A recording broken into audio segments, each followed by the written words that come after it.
Good day, everyone. I am the Teflon Man.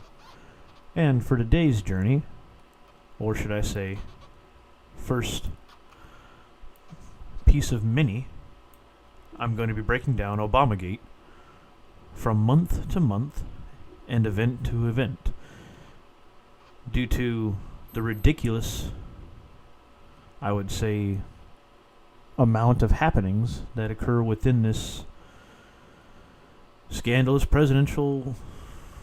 I don't even know what proper words to use. It's, could be seen as a coup, could be seen as just absolutely a ridiculous amount of incompetence, could be criminal behavior. I'm not exactly sure as to what will transpire. What will the Durham investigation bring about? And will Bill Barr ever actually do anything? I understand that they need to come forward with absolutely airtight evidence, and I would expect nothing less. But then again, I think most Americans want to see some folks rot in jail for about 50 years, because that's what they attempted to do to the people who oppose their political ideology. So, as a centrist, I can equally hate everyone. It's such a marvelous thing, folks. Alright. For today, we're going to break down how exactly these things happened, what exactly occurred, and how does it affect, I would say, politics in 2020. Well, everything starts somewhere, right? And we're going to start way back in 2009. Because again, this is a collaboration of many, many, many scandals all wrapped into one. Let's begin. This starts off in 2009, where Tenex was a wholly owned subsidiary of JSC Atomicon Prom. Alright, that sounds like a funny name. I'll agree with you. Which is a wholly owned subsidiary of the State Atomic Energy Corporation, Rosatom, which is a Russian Federation State Atomic Energy Corporation, which operated as the sole supplier and exporter of the Russian Federation uranium and uranium enrichment services to nuclear power companies worldwide. I don't see a problem with that. I really don't. In October 2010, Tenex established Tenem Corporation. Sure, no problem. This was established in Bethesda, Maryland, which is a little interesting. Vladimir Mikorin was a director of the Pan-American Department of Tenex, so the North American region, from 2004 to 2010. Sure, no problem. Between 2004 and October 2014, Mikorin conspired with others to transmit funds from Maryland and elsewhere in the United States to offshore shell companies' bank accounts located in Cyprus, Levita, and Switzerland for the purpose of promoting a corrupt payment scheme that violated Foreign Corrupt Policies Act, FCPA. The payments were made to influence Mikorin and to secure improper business advantages for the U.S. companies that did business with Tenex. Mikorin used consulting agreements and code words such as likely figure, LF, cake, and remuneration to disguise the corrupt payments. Sounds similar to what pedophiles do, talk about tomatoes or some sort of consumable items when they speak of children. According to court filings in the United States District Court for the District of Maryland in 2009, the FBI began an investigation into corruption and extortion by senior members of the JSC Tech, and that is basically it's Tenex, a subsidiary of Rosatom, a Russian entity.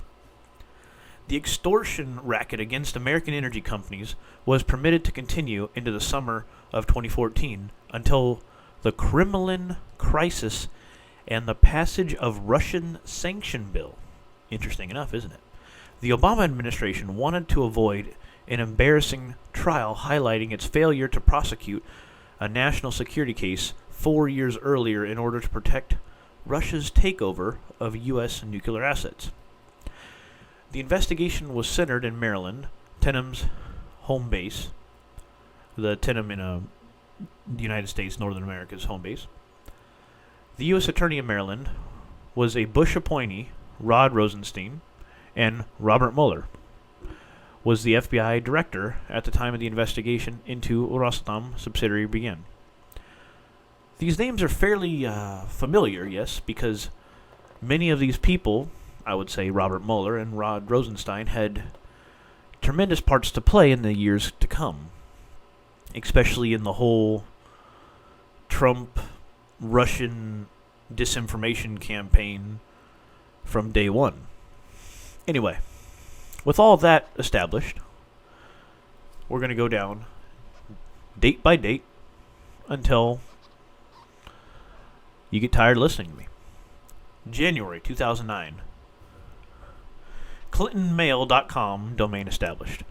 The 21st of January. Obama inaugurated 44th president. January. Gillenist. Contractors receive their first loan to begin building charter schools for Turkish immigrants in the U.S. The Gillenist fronts moved quickly within 2 years to become the largest charter school operator in Texas, with 33 schools receiving more than $100 million a year in taxpayer funds. Kind of strange, isn't it?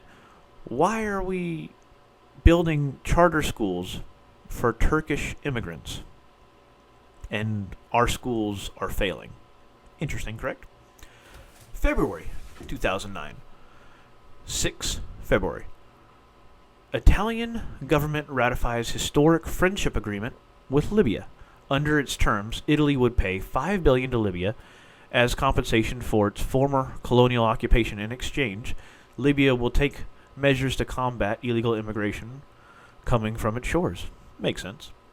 March 2009. The 6th of March. Russian reset. Hillary Clinton, in a high-profile photo op, resets relations with Russia, which have been strained after the Russian occupation of Abkhazia and South Ossetia, paving the way for the Uranium One deal, which is fairly well known. 13th March, Hillary Clinton invites Vladimir Putin to Clinton Foundation event. 21st March, State Department spokesman Sean McCormick confirms that John Brennan's private firm, another big name, John Brennan, the Analysis Corp, had contractor assets to State Department passport files, and that Inspector General had an ongoing investigation. That sounds rather interesting, don't you think? Someone's private firm had contractor assets to the State Department passport files. Makes you wonder. April 2009. 1 April. Email to Humba Ebeden from a Fethullah Gulen follower. Jeez, all these four names are pain. Gökhan also asked to arrange a meeting between some nasty name, Emek Isil, and Obama during an upcoming visit to Turkey. Obama met Isil days later in Istanbul and invited him to the White House. Isilgu is the premier Erogen, chief domestic political opponent. Interesting. 5 April. Washington Times reports John Brennan's private consulting firm is under investigation for illegally hacking the State Department computers, which is rather interesting because they already had access to passport files. April 7th. Judge Emmett G. Sullivan set aside the conviction of Alaska Senator Ted Stevens and appointed an outside lawyer to investigate the Department of Justice's political integrity section. That's almost comical. For criminal contempt. Subsequently, one of the 4 prosecutors held in contempt committed suicide. Sure, I'm sure they were suicided with 2 bullets in the back of the head, like so many others we've heard about. 19 April. Key witnesses in the Inspector General's investigation into John Brennan's illegal hack of department files found murdered. Are you sure he wasn't just suicided? It was murdered? I wonder. April. End. Unmasked name of Representative Jane Harmon leaked to the press. NSA incidentally recorded phone conversations with pro-Israel lobbyists who are under investigation for espionage. Story broken by Congressional Quarterly Jeff Stein, which is a name that you'll be familiar with in the future. June 2009. After being in power for 40 years, for the first time, Muammar Gaddafi is invited and travels to Rome to visit with Prime Minister Berlusconi under terms of the new Italian-Libyan Friendship Agreement. Hunter Biden, wink wink, son of Joe Biden, and Chris Hines, stepson of John Kerry, from Rosemont Seneca, the firm partners with Thornton Group, run by Devon Archer, and the Bank of China, another wink wink, to form Bohai Harvest RST, or BHR in China. Devon Archer is the nephew of Whitney Bulger, head of the Boston Irish Mafia. Interesting, isn't it? Who enjoyed federal protection under the FBI Director Robert Mueller as an informant. Bulger was convicted of 19 murders that occurred while under Mueller's protection. Some have linked the Bulger clan to as many as 52 murders while Mueller ran the Boston FBI field office. That sounds fairly corrupt to me. Not investigating people that have murdered more than 52 people? That just sounds fairly corrupt if you really want to go there. The Bank of China is owned by the Chinese government, just like everything in China, and is closely connected with the Chinese military and intelligence services. Interesting. Biden, Hines, and Archer transferred a sold dual-use technology to the Chinese military, which was used to create the Chinese drone program and replicate the Chinese version of the F-15 fighter. Well, at least they gave him an old one. July 2009. State Department Inspector General reports cite Obama Deputy National Security Advisor John Brennan while outside government as hacking into State Department computers in March 2008 to obtain Barack Obama's passport file. Brennan served as an advisor and contributor to the Obama campaign. The file was accessed in order to cauterize the records of potentially embarrassing situations. They looked at the McCain and Clinton files as well to create confusion. One knowledgeable source told Newsmax. I would take that with a grain of salt, folks. But this was basically an attempt to cauterize the Obama file. Obama traveled to Pakistan, Indonesia, and Kenya in 1981 as a foreign citizen on an Indonesian passport. Obama never obtained a U.S. passport until 2004 when he became a senator. A key witness in the federal probe into passport information stolen from the State Department, Lieutenant Quarles Harris Jr., was murdered a few weeks after the hack occurred and was reported by the Washington Times.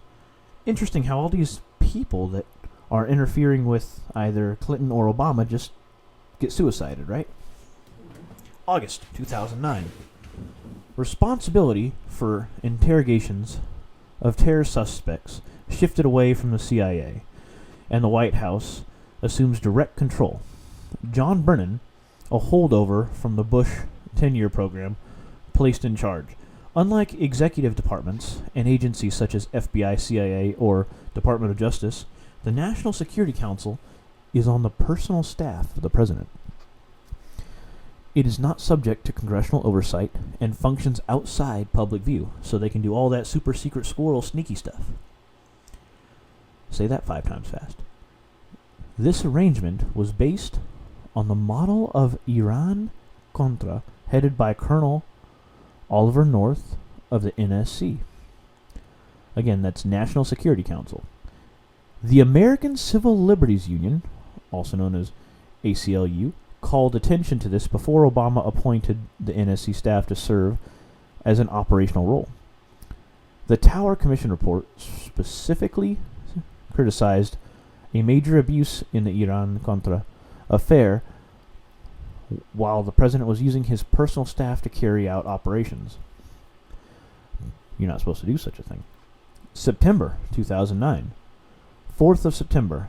Mike Levine of Fox News reports. In October 2008, 27-year-old college student Shira Ahmed of Minneapolis became the first known American suicide bomber when he blew himself up in Somalia, killing dozens, according to the FBI. Since then, at least 4 more men from Minneapolis have been killed in Somalia, according to their families. A grand jury in Minneapolis has been investigating the case for several months, and 3 men have already pleaded guilty to terror-related charges, including providing material support to witnesses, to terrorists, The indictment said the men traveled to Somalia so they could fight jihad there. Interesting, isn't it? In January of 2011, Holder's Justice Department obtained warrant against Levine to compel him to reveal his source. The case raises significant First and Sixth Amendment issues, i.e., when you're a reporter, your sources can be kept confidential. That's just part of being a decent reporter. 21st September, FBI Director Robert Mueller personally selects Secretary of State Hillary Clinton to hand-deliver 10 grams of highly enriched uranium to Moscow. Interesting. Why would Hillary Clinton be delivering uranium to Moscow? 23 September. Obama's first speech before the UN General Assembly. Obama insists that no country, least of all America, has the right to tell other countries how to organize their political lives. I am in full agreement with such a thing, actually. Democracy cannot be imposed on any nation from the outside, said Obama. Each society must search for its own path, and no path is perfect. Each country will pursue a path rooted in culture, or in the culture of its people, and in its past traditions. I wholeheartedly agree. I also wholeheartedly agree that we shouldn't give money to anyone outside of America, period. End of story. And if anyone wants military aid of any kind, they should pay for it. I think that's completely fair. We shouldn't impose any of our rules, regulations, and customs on others. And if they want anything from us, they should pay for it, just like anyone else would. 30 September. The Atlantic reports. In a pro forma press release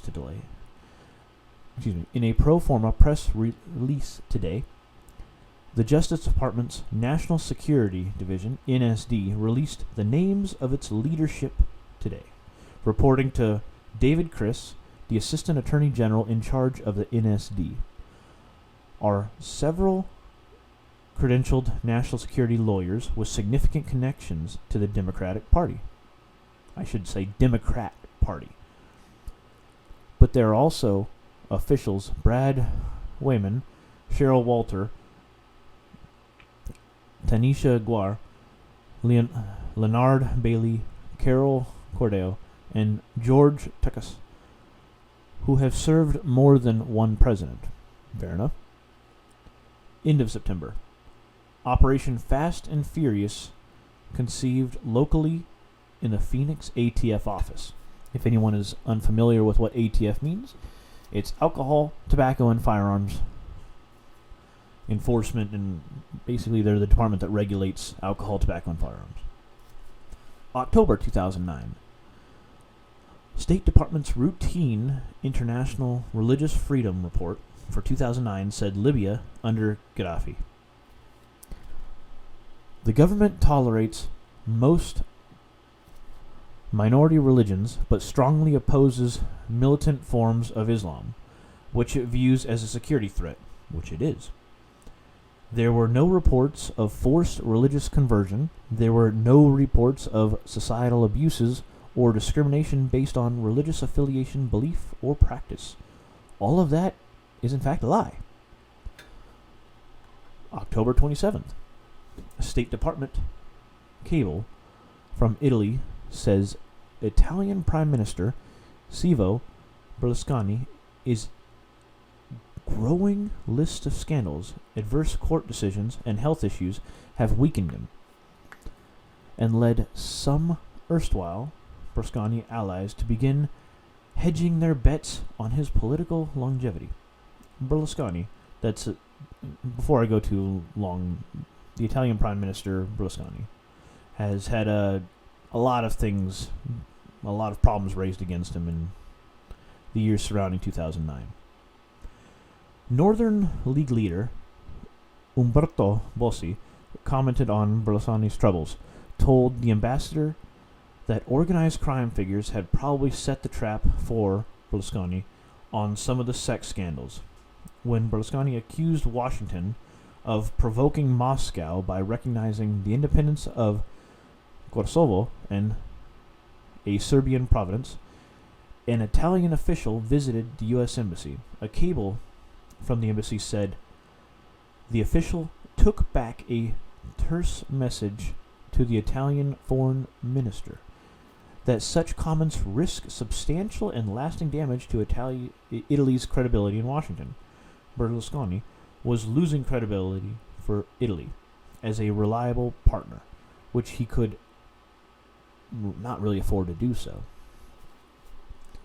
November 2009. Early November, Obama administration directs Department of Homeland Security to delete information collected on hundreds of individuals tied to designated Islamist terrorist groups from its database, the Treasury Enforcement Committee systems. The records are the basis for the ability to connect dots. DHS Customs and Border Protection officers monitor entering and exiting individuals associated with known terrorist affiliations and detect patterns.